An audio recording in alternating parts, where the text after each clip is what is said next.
Hello.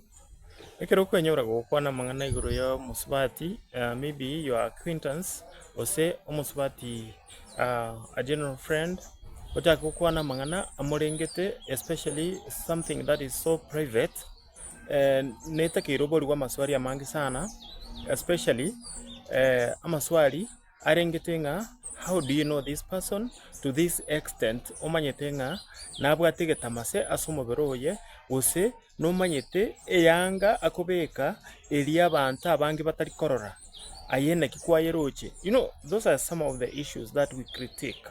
So here Truth Meter is bringing to you the issue of former Kisii Central MCA Kefa Mogaka alias Mrefu, what he said on Thursday tarehe 19 pale Nyansiongo wakati wa kampeni za uchaguzi mdogo ambao unaendelea huko. Arambe!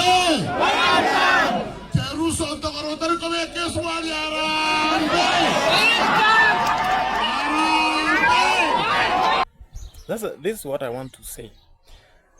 Depending on what perspective you look at it from, this is the first perspective I'd like us to explore.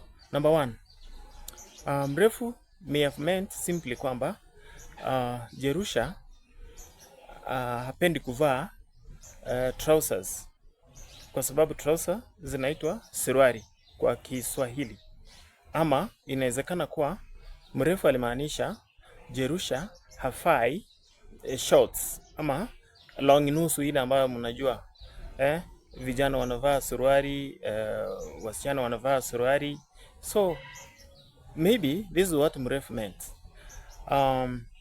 Another perspective is that Jerusha is a loose woman. Could be political, could be in her marital life, could be in some other life. Maybe Mrefu knows better how unfaithful maybe she is.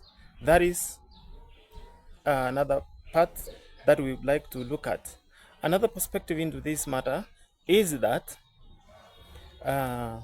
Jerusha hakuwa amevaa ile ngunda ya ndani hiyo ambayo umefikiria. Yes, so we can have those perspectives while judging Mrefu, but the main question is whatever he meant, it touches on a private life of Jerusha.